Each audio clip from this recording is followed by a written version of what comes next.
Innal hamdalillah nasta'inuhu wa nastaghfiruhu wa na'udzu billahi min syururi anfusina wa min sayyiati a'malina.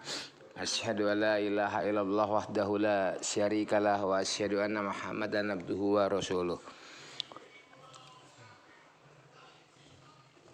Apabila Allah telah menghendaki hidayah kepada seseorang, maka seseorang tersebut tidak akan bisa melepaskan diri daripada hidayah yang telah Allah berikan kepadanya, dan sebaliknya apabila Allah menghendaki kesesatan kepada seseorang, maka seseorang tidak akan bisa mencari orang lain untuk dapat membantu dirinya keluar daripada kesesatan tersebut. Nah, ini terkait dengan metodologi medis dalam menangani suatu penyakit yang dialami oleh seorang muslim. Standar medis Islami itu sudah jelas diriwayatkan oleh Imam Muslim sebagaimana sabda Rasulullah telah menceritakan kepada kami itu Harun bin Ma'ruf dan Abu At-Thahir serta Ahmad bin Isa, mereka berkata telah menceritakan kepada kami Ibnu Wahab telah mengabarkan kepadaku Amru yaitu Ibnu Al-Harith dari Abdurrabbih bin Sa'id dari Abu Az-Zubair dari Jabir dari Rasulullah SAW bahwasanya Rasulullah bersabda, setiap penyakit ada obatnya. Apabila ditemukan obat yang tepat untuk suatu penyakit, akan sembuhlah penyakit itu dengan izin Allah Azza wa Jalla. Diriwayatkan oleh Imam Muslim. Sedangkan dalam di Sahih Bukhari dijelaskan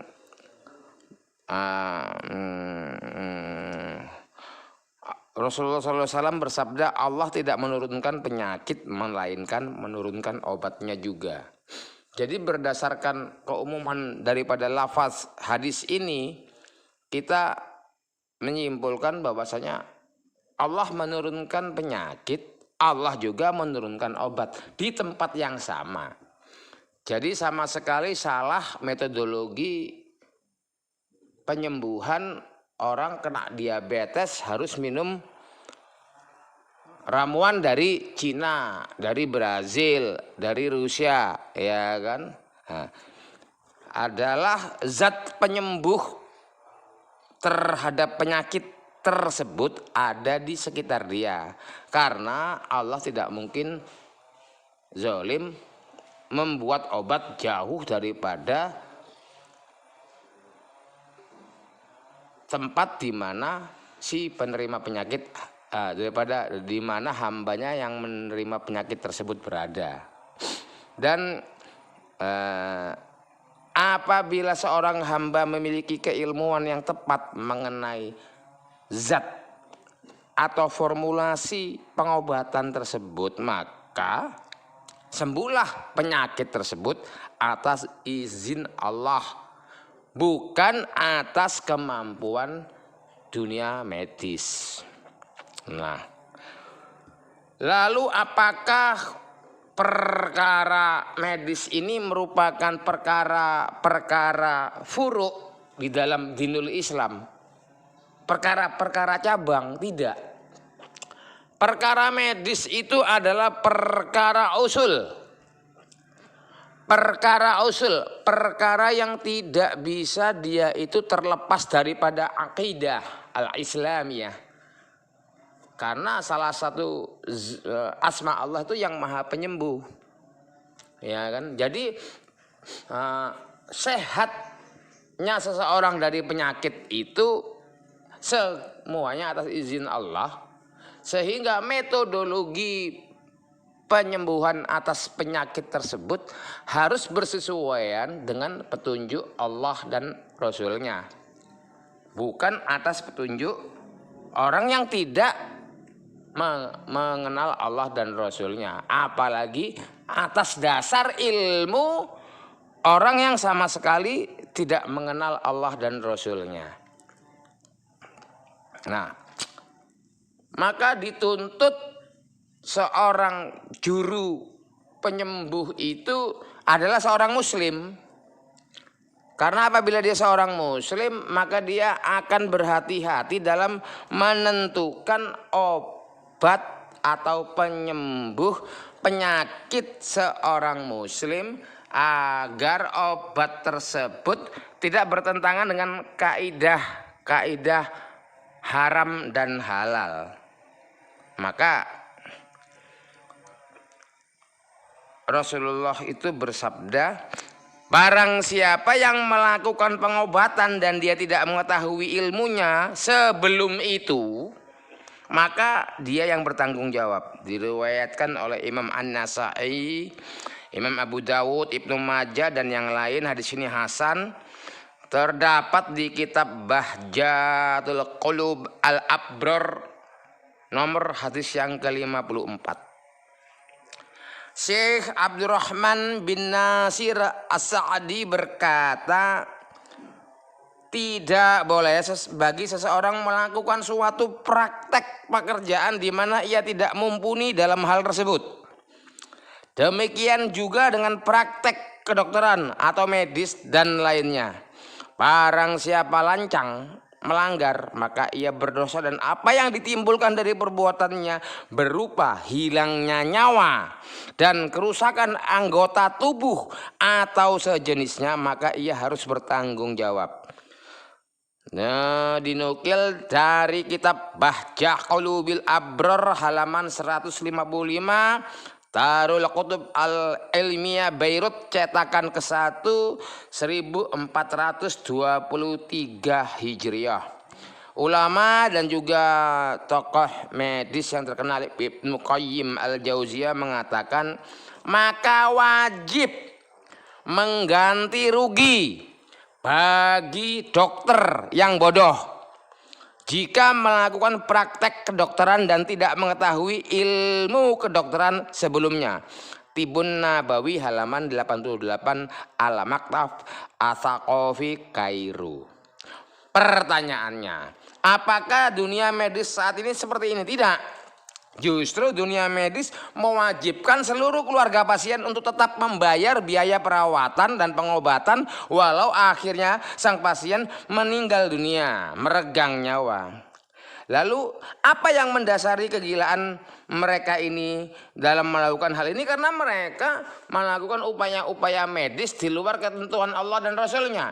Karena mereka kafir, karena mereka tidak mengenal Allah dan Rasulnya, karena mereka memusuhi Allah dan Rasulnya, ya kan? Sehingga yang menjadi lucu, banyak orang yang mengaku muslim menyandarkan pengharapan akan kesembuhannya itu kepada orang yang sama sekali notabene bukan muslim atau belajar dari ilmu-ilmu yang bukan berasal dari Islam. Ini namanya ngaco, ya kan? Nah, di dalam kedokteran barat modern itu dan medis modern, kalau kita lihat itu lambangnya apotik gitu. Lambangnya apotik itu kan cangkir dililit sama ular. Nah, kemudian bisa ular ditampung di cangkir itu untuk kemudian diminum oleh masyarakat ke yang kemudian diyakini itu adalah obatnya. Ya kan? Nah, makanya di dalam dunia medis itu dikenal all substance itu are poison. Semua substansi itu, semua zat itu berpotensi menjadi racun. Tidak ada yang tidak berpotensi menjadi racun. Dosis dan indikasi yang tepat membedakannya apakah ia racun atau obat. Itu difahami di dalam dunia toksikologi, di farmakologi dan toksikologi UGM itu terdapat di buku mereka itu, ya kan? Padahal dijelaskan di dalam nas, dan janganlah kamu membunuh dirimu sendiri di An-Nisa surah yang 29. Ayat ini menunjukkan bahwa segala hal yang khabith atau membahayakan itu diharamkan dikonsumsi dan dimanfaatkan. Ya kan? Kemudian di dalam Al-Atimah halaman 28 dijelaskan barang siapa menghirup racun hingga mati, maka racun itu akan berada di tangannya lalu dihirupkan selama-lamanya di neraka jahanam. Nah, ini menjadi konsekuensi bagi orang-orang yang menyandarkan, memberikan pengharapan yang besar terhadap kesembuhannya kepada dunia medis yang sama sekali tidak bersandarkan pada nilai-nilai yang Islami.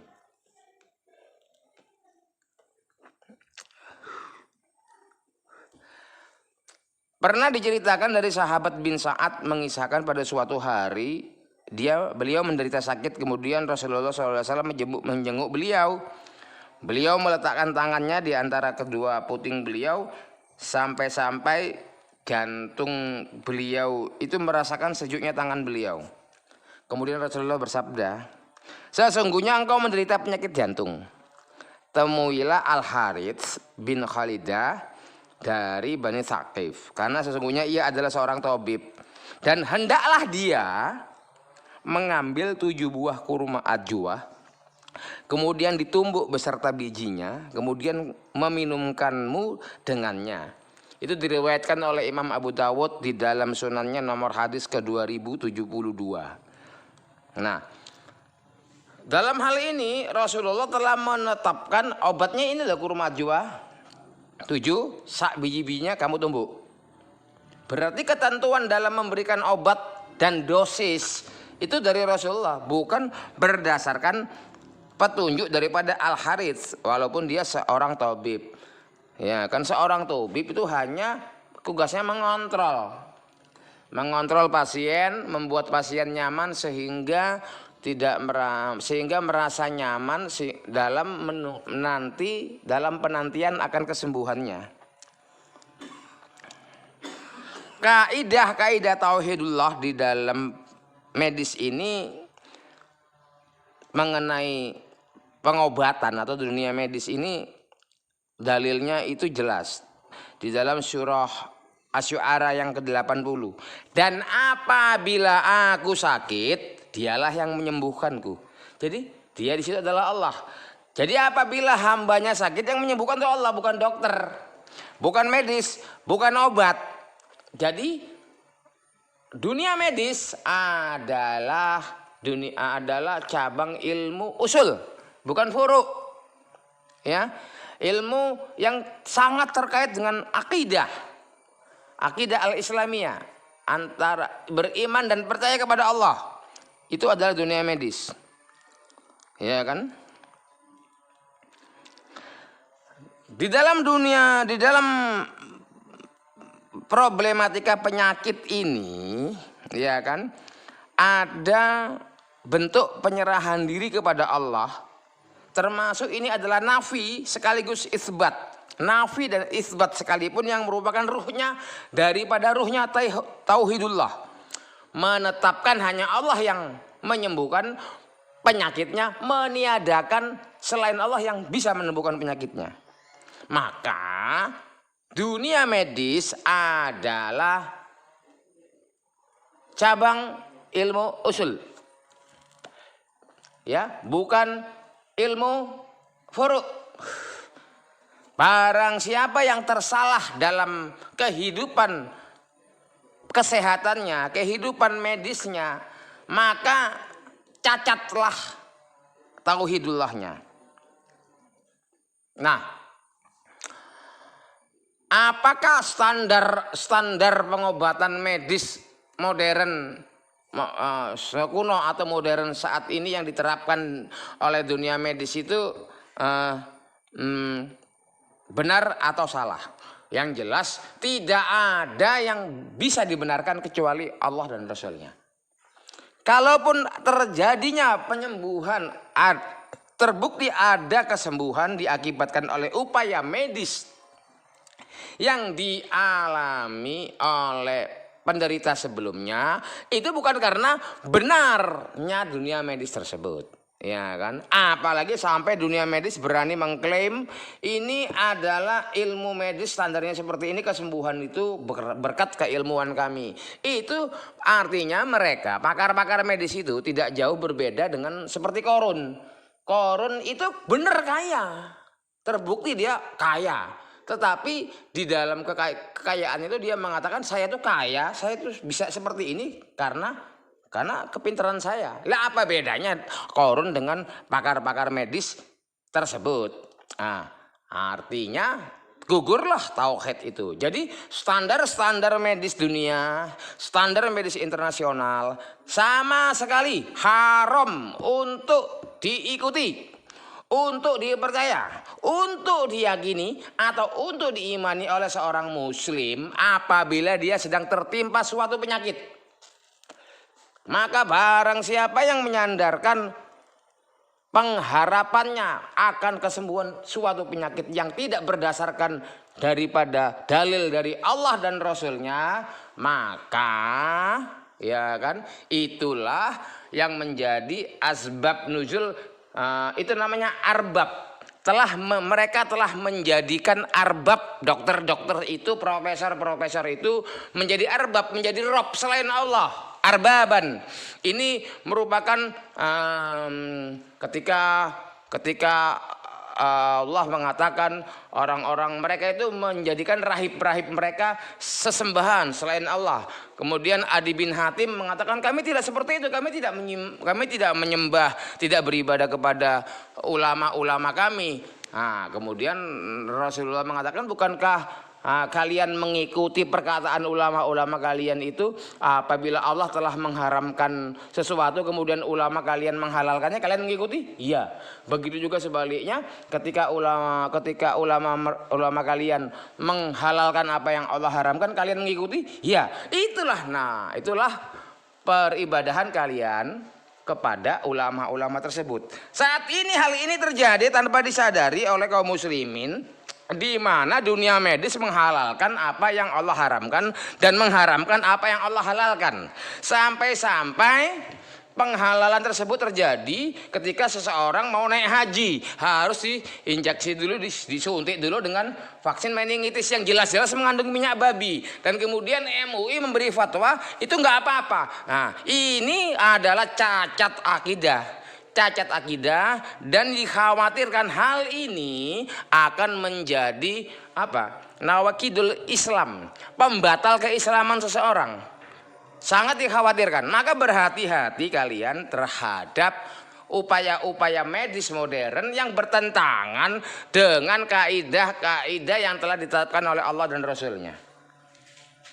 Satu hal yang perlu kalian catat adalah bahwasanya para pakar itu sendiri tersadarkan oleh kejahatan dunia medis yang selama ini terjadi di muka bumi ini. Antara lain Charles Ipitz itu mengatakan penyebab kebanyakan penyakit adalah pada obat-obatan kimia beracun yang para dokter berikan dan yakini akan membawa kesembuhan. R.T. Thrall mengatakan pengobatan obat-obatan kimia itu meliputi tindakan pemberdayaan, bertindak seperti pengobatan bagi penyakit, tapi justru menghasilkan pada orang sehat.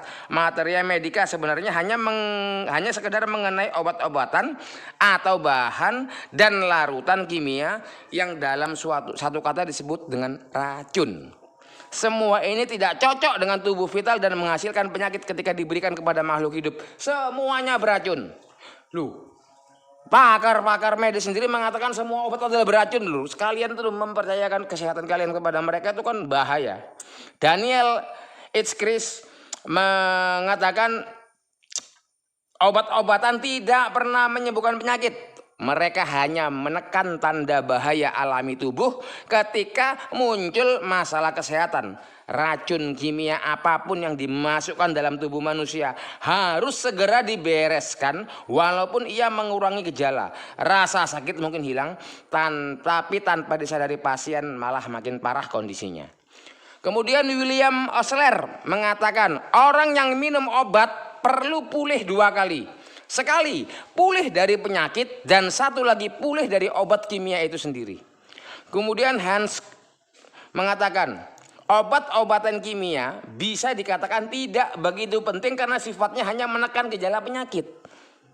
Kemudian W. Holmes berkata, dia itu adalah profesor dari medicine Harvard University.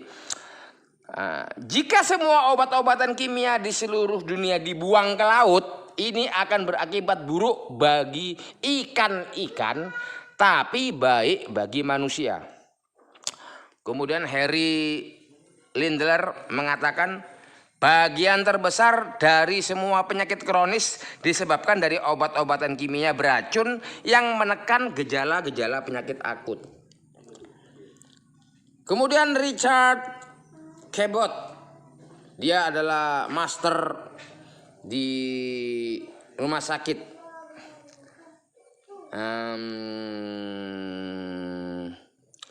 mengatakan tiap dokter senior tahu bahwa penyakit tidak begitu terbantu dengan obat-obatan kimia. Kemudian Weir Mitchell sendiri mengatakan, obat-obatan kimia hanyalah pereda karena di balik penyakit ada penyebabnya. Dan untuk penyebab inilah obat-obatan kimia tidak akan pernah bisa menjangkaunya. Elmer Lee, ya kan, merupakan vice president di Academy of Medicine, mengatakan praktek medis tidak memiliki filosofi atau akal sehat yang patut untuk direkomendasikan. Ketika sakit, tubuh sudah penuh dengan racun. Dengan minum obat-obatan kimia, tubuh makin penuh dengan racun sehingga membuat kondisi makin susah untuk disembuhkan. Itu pakar-pakarnya kimia mengatakan hal yang seperti itu. Milton Silverman, seorang profesor farmakologi dari University of California, mengatakan, perhitungan kami menunjukkan kira-kira 4,5 juta orang per tahun masuk rumah sakit diakibatkan karena efek samping obat. Lebih jauh lagi, rata-rata pasien rumah sakit memiliki sebanyak 30% kemungkinan, tergantung berapa lama ia dirawat inap, akan kembali lagi karena efek samping obat. Jadi nggak selesai-selesai, nggak tuntas-tuntas penyakit kalian kalau kalian menyandarkan kesembuhan pada ilmu-ilmu yang mana tidak berdasarkan pada Allah dan Rasulnya. Maka kembali kalian kepada medis Islami. Kemudian Kebler mengatakan, untuk apa seorang pasien yang karena sakit kemudian menelan racun atau menelan sesuatu yang bisa membuat orang sehat jadi tambah sakit. Ya kan? Charles Amberster mengatakan, perlunya mengajarkan umat manusia untuk tidak mengambil obat-obatan kimia merupakan tugas semua pihak yang tahu efek tidak menentu dan merusak dari pengobatan medis. Dan tidaklah lama lagi masa di mana sistem pengobatan medis akan ditinggalkan. Dan ini sudah mulai menjelang. Ya kan, sistem pengobatan medis yang kalian banggakan, yang selama ini kalian kalau sakit datang ke dokter, ya kan, ternyata ngadepin corona aja nggak mampu. Ini ilmu akan ditinggalkan. Kalian buktikan nanti, insya Allah medis Islami akan tegak dengan standar-standar dan protokol sendiri yang berdasarkan dari Allah dan Rasulnya, bukan berdasarkan dari orang kafir. Mau sehat, mau sembuh dari sakit ngandelin orang kafir. Padahal Allah itu adalah salah satu asmanya zat yang maha menyembuhkan penyakit. Udah dijelaskan tadi dalam hadis sebelumnya kan, seseorang itu sembuh itu karena kehendak Allah, ya kan. Nabi-nabi itu menyandarkan kesembuhannya kepada Allah. Lah kamu kok menyandarkan kesembuhan kamu kepada dokter, kepada profesor dongok-dongok, bin goblok-goblok yang membuat racun seolah-olah menjadi obat. Lalu lambangnya apotek itu gelas, ular melingkar, racunnya ditampung, ya dikasih minum kamu senang keluar uang, ya kan. Habis itu mati, kamu nggak bisa nuntut. Kemudian Robert Mendelssohn berkata, kita cenderung berpikir bahwa penyalahgunaan obat selalu di populasi pria dan dalam bentuk narkoba seperti heroin, kokain, marijuana. Akan tetapi lebih mengejutkan jika Anda tahu bahwa sebenarnya telah ada masalah yang jauh lebih besar lagi dibandingkan dugaan Anda, karena telah ada jutaan wanita yang bergantung dengan obat-obatan kimia yang diresepkan oleh dokter. Ini pakar-pakar medis dunia pun sepakat bahwasanya upaya-upaya atau teori-teori atau metodologi medis modern itu adalah sesuatu yang belum jelas tingkat keberhasilannya, dan bahkan lebih cenderung berbahaya karena mereka bermain di hal-hal yang menjadikan racun seolah-olah menjadi obat. Yang Allah haramkan menjadi mereka halalkan dengan atas alasan obat, ya kan? Dalam hal ini maka disimpulkan bahwa mengimani, mempercayai ilmu medis modern sebagai sarana yang bisa menyembuhkan penyakit kita itu bukan furu'iyah, bukan furu' di dalam dinul Islam ini. Itu adalah usul ilmu akidah itu an-nafi wal isbat ada di situ, menafikan yang selain Allah, tidak ada yang lain yang bisa menyembuhkan, dan mengisbatkan, menetapkan bahwa Allah lah ya zat yang maha menyembuhkan. Maka kalau mau sembuh ikuti petunjuk Allah dan Rasulnya. Nah, kalaupun belum sembuh, kalaupun kamu berhasil sembuh karena metodologi pengobatan orang kafir, bukan karena orang kafir itu pinter, bukan karena ilmu medis itu hebat, tetapi karena ilmu medis itu nggak tahu diri. Ya sama, nggak jauh berbeda halnya dengan Korun yang memang benar-benar kaya. Ketika itu Korun kaya, zaman Firaun yang paling kaya itu Korun. Terbukti, orang lain dia terbukti. Siapa yang paling kaya? Korun. Tetapi Korun sombong mengatakan kekayaan ini aku dapatkan semua ini karena ilmuku. Begitulah dunia medis saat ini. Dengan kesombongan mereka mengatakan bahwasanya semua ini kesembuhan yang ada di muka bumi ini berdasarkan ilmuku. Maka kalian harus mengikuti standar aku, yaitu standar WHO dan macam-macam yang akhirnya terbukti zaman saat ini untuk menghadapi makhluk kok yang mereka namakan COVID aja loh, mereka nggak mampu. Orang sedunia yang pintar-pintar jadi goblok. Dulu masih kalian percaya? Ya Allah, kalau gitu saya jamin kalian 100% gila. Kalau orang gila udah gak usah sholat. Orang gila gak wajib sholat. Udah gak usah sholat, gak usah puasa, gak usah haji kalian. Lah, kalian mempercayai ilmu medis, sedangkan yang jadi korban sekarang dokternya kok, pakar-pakar medisnya udah pada jatuh 1, 2, 3, 4. Masih kalian percaya lagi situ? Ya Allah, ya salam. Sudahlah, aku gak mau bergaul dengan orang yang gak berakal. Demikian penjelasan saya mengenai kaidah usul dalam menetapkan ilmu, dalam menetapkan upaya-upaya penyembuhan alias medis. Adapun kesalahan-kesalahan itu datangnya dari saya, kebodohan saya dan hawa nafsu saya, juga datangnya dari syaitan. Adapun kebenaran itu hanyalah milik Allah Subhanahu wa taala semata. Subhanaka Allahumma wa bihamdika asyhadu alla ilaha illa anta wa astaghfiruka wa atubu ilaika. Allahumma sholli ala sayyidina Muhammad wa ala ali sayyidina Muhammad. Assalamualaikum warahmatullahi wabarakatuh.